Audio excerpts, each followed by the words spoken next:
nombre del Padre, del Hijo, del Espíritu Santo. Amén. Dios, hermanos, con mucha razón, el gran biblista, el especialista de la palabra de Dios, San Jerónimo, que conocía perfectamente el latín, debido a que era romano, que estudió de la mejor manera el griego. Por esta razón el Papa San Dámaso lo encargó de revisar las traducciones que habían hecho los primeros fieles. Estamos en los años 380. San Jerónimo no solo hizo la revisión del Nuevo Testamento del griego al latín, también fue a Tierra Santa a aprender a fondo el hebreo, arameo, caldeo, y estudiar a fondo toda la literatura cristiana de los primeros siglos y hacer toda la traducción de la Biblia, lo que dio la muy famosa, conocida, la Vulgata Latina, es decir, la Biblia en latín popular, es decir, el idioma que todo el mundo hablaba en esta época, al menos en Occidente. Y ese San Jerónimo nos dejó también una colección extraordinaria, casi de 15 tomos, de explicaciones de toda la Sagrada Escritura. Entonces había buscado todos los textos de los primeros cristianos, de los primeros grandes santos, que llamamos los padres apostólicos, los santos que conocieron a los apóstoles directamente, o discípulos de discípulos, y después los grandes padres de la Iglesia que vinieron más tarde a explicar todo eso a fondo. Nos dejó muchas explicaciones extraordinarias, y la editorial, la BAC, Biblioteca de Autores Cristianos de España, están publicando otra vez San Jerónimo en bilingüe, latín-español, con explicaciones. Dije todo eso para decirles que San Jerónimo dice: la Sagrada Escritura es una carta que nuestro Padre Celestial nos ha mandado para nuestra vida espiritual, moral, cristiana, y para nuestra salvación. ¿Y qué nos dice en esta carta, en la lectura que hicimos hoy, en Santiago, capítulo 1, versículos 17 siguientes? Dice esto: carísimos, toda dádiva preciosa y todo don perfecto de arriba viene, descendiendo del Padre de las luces, en quien no cabe mudanza ni sombra de variación. Muchas cosas en pocas palabras. Todo lo que existe viene de Dios, y todo lo que Dios hizo es bueno, dice la Sagrada Escritura. Entonces, ¿de dónde viene el mal? El mal viene del problema del mal uso de las criaturas. El líquido es bueno, líquido potable es bueno, pero si es gasolina es líquido también, pero no es para mí, es para el carro. Todo lo que Dios hizo es bueno, todo, nada es malo en sí, pero el uso no conviene a cada uno. Entonces, toda dádiva preciosa y todo perfecto de arriba viene, del Padre de las luces, en quien no cabe mudanza ni sombra de variación. Insisto sobre estas últimas palabras. En Dios no cabe mudanza, ni siquiera la más ligera variación. ¿Por qué? Porque Dios es perfecto. Dios no es como los seres creados. Dios es el creador. Dios es el ser que existe por sí mismo y es eterno. Es otro modo de existir, de ser. Todo lo que existe, Dios lo hizo, Dios lo ha creado, y Dios lo mantiene en la existencia. Y Dios puso leyes en la naturaleza, dio leyes a la humanidad, leyes también morales. Y estas leyes que Dios puso no van a cambiar según el gusto y capricho de los hombres. Por ejemplo, 2 y 2 son 4. Dios creó en los seres masculino y femenino, por ejemplo, y bien, jamás puede cambiar esta ley del masculino y femenino. Y hoy los que quieren, con pretexto de derecho, que estamos en el siglo XXI, y que las cosas deben cambiar, y quieren hacer un matrimonio del mismo con mismo, bien, son locos. Son unos malhechores, son unos desgraciados, son unos que llevan la humanidad a la perdición. Y es pecado gravísimo. Hay 4 pecados que claman el cielo, dice la Biblia: derramar sangre inocente, matar inocentes. ¿Y qué más inocente que un niño en seno materno? Todos los pueblos que legalizan este asesinato de los inocentes pecan gravemente. Y los que no están de acuerdo con esta matanza de inocentes tienen razón de no estar de acuerdo porque es antinatural, es antihumano, es un crimen, clama al cielo.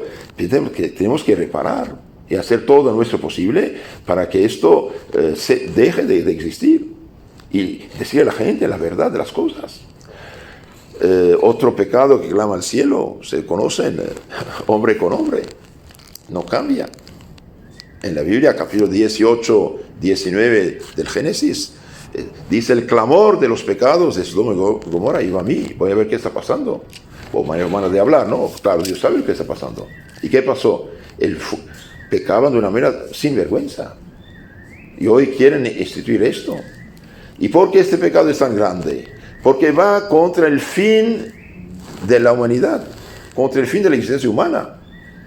Dios bendijo el primer matrimonio en el paraíso terrenal, crezcan, multiplíquense. Por eso hay niños y habrá niños hasta el fin del mundo. Pero querer hacer un disque matrimonio que no es matrimonio para nada, porque matrimonio viene de madre, mater, matris, de latín. No tiene sentido, es pecado gravísimo. Con el pretexto que estamos en el siglo XX o XXI, entonces tiene que cambiar. No, señor. Algo tóxico siempre quedará tóxico. 2 y 2 siempre serán 4. Las leyes físicas, químicas, biológicas, que yo sepa, no cambian. No pueden cambiar. Las leyes astronómicas no cambian. Ay, cuidado. Dios no cambia. ¿Y por qué esta filosofía falsa que lleva a los pueblos a la ruina? Porque mucha de esa gente, precisamente por tener una falsa filosofía, llegan al relativismo. Por desgracia, esto vino de Hegel, de la falsa filosofía alemana, que es también fruto del libre examen falso de Lutero. Las ideas en sí son palabras, cuando uno las dice, pero puestas en aplicación, Dios mío, no es cualquier cosa. Entonces Dios no cambia, queridos hermanos, la ley de Dios no cambia, el Evangelio no cambia. Un día alguien me dijo, estamos en el siglo XX, tienes cosas que cambiar. Me dijo, está bien, acepto que cambien, pero te pregunto una cosa. Cristo dijo, ámense unos a otros. Ámense unos a otros, ok. ¿Vamos a cambiar? ¿Con qué? ¿Odiense unos a otros? No es progresar, ¿eh? Entonces, Dios no cambia. Hoy incluso en la iglesia infiltrada, ustedes saben, por ideas o por asociaciones ocultas, mafiosas, quieren, en nombre de Cristo y de la autoridad de la iglesia, cambiar el Evangelio. Y bien, no tienen derecho. No tienen derecho. Cielo y tierra pasarán, mis palabras no pasarán. Que sea sínodo, que sea concilio, que sea conferencia episcopal, que sea obispo, que sea papa, que sea sacerdote, que sea teólogo, no tienen derecho de cambiar la palabra de Dios. Cuidado. Miren, por ejemplo, este sínodo alemán es una catástrofe. En Bélgica hay obispos que hicieron un ritual para bendecir supuestamente hombre con hombre. Y bien, esos obispos perdieron la fe. Si no se convierten, irán al infierno. Sí. No tienen derecho. El sacerdote, el obispo, no es dueño de la palabra de Dios. Es servidor de la palabra de Dios. Y si la tergiversa, hay de él. Por su falsa filosofía, por su falsa teología, van a estas cosas. Es gravísimo esto. Esto va a terminar muy mal. Va a terminar muy mal, que por favor, tratemos de vivir cristianamente. Tratemos de tomar el Evangelio en serio. Tratemos de vivir el Evangelio. No son los que dicen Señor, Señor, se salvarán. Son los que escuchan y cumplen. Tenemos que cumplir en nuestra vida. Y no tengamos miedo de ser señalados como bichos raros. ¿Sí? Si hoy alguien no está de acuerdo con las locuras del mundo actual, parece el bicho raro. No, tenemos que tener las cosas claras en nuestra mente. Somos seres de eternidad, el pecado es pecado, la virtud es virtud, y esto no puede cambiar. En Dios no hay cambio, no hay mudanza, ni sombra de variación. Dios no cambia, Dios es perfecto. Dios es perfecto. Cielo y tierra pasarán, mis palabras no pasarán. Hago una sola pequeña paréntesis. En el Antiguo Testamento tenemos todas las leyes litúrgicas, etc. Es por un tiempo, para Dios, para el pueblo judío. Pero hasta que se cumpliera con el Nuevo Testamento, con la venida de Cristo, que viene a perfeccionar la ley y darnos el Nuevo Testamento, que es otra cosa. Por eso, capítulos 5 y 6 de San Mateo es muy importante. Cristo legisla, como Dios legisló en el Monte Sinai, legisla. Os fue dicho, ojo por ojo, yo digo tal cosa. O darás un papel a tu mujer, la despedida. No tienes que despedir. El que despide es adúltero, etcétera, etcétera. Bien. Entonces, en Dios no hay cambio, que hermanos, no tenemos nuestras cosas en serio. Y no confundimos también la evolución científica, técnica, con la evolución moral. Son cosas diferentes. Y yo pienso que una de las desgracias de la gente de hoy confunde la evolución científica, técnica que tuvo lugar, de hecho, en los países cristianos, y gracias a la Iglesia Católica que fundó las universidades, etcétera, y bien la confunde con la evolución moral. En lo técnico científico estamos ahí, y en lo moral espiritual estamos ahí. Pobre Europa, pobre Occidente, nos llevan a la ruina.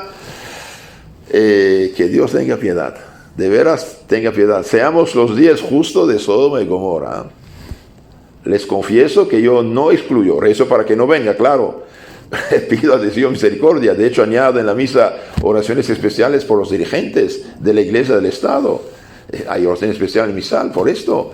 Que Dios le dé sabiduría, frene. Pero las mafias ocultas que manipulan como títeres muchos dirigentes, bien, esta gente es capaz de hacer cualquier cosa. Y como hay tantos y tantos pecados de los más gordos, que claman el cielo, como dije, derramar sangre inocente, homosexualismo, oprimir viudas, huérfanos, no pagar un sueldo justo a la gente, todo esto son pecados graves en la Biblia, y bien esos pecados que se cometen por millones cada día, y bien pueden terminar muy mal, con una guerra atómica. Lo que yo espero que no llegue, preso para que no, pero no debemos descartar. Por eso seamos atentos, recemos, pidamos misericordia del Señor, vivamos cristianamente, carguemos con nuestras cruces de cada día, la cruz de cada día para poder santificarnos. Per crucem ad lucem, con la cruz llega la luz. El mundo actual ya no quiere sufrimiento, no quiere pena, no quiere cruz, no señores.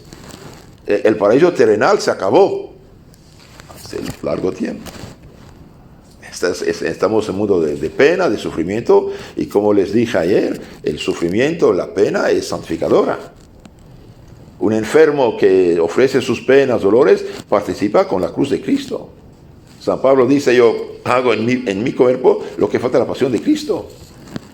Hagamos lo que podemos, lo que debemos. Funciona gracias al Señor, no funciona gracias al Señor, pero ofrezcamos nuestras penas, miserias, enfermedades, dificultades, ofrezcamos todo al Señor, viviendo cristianamente. Apenas alguien se enferma, rápidamente tiene que gastar un montón de dinero para quitar el menor dolor de cabeza. Espere.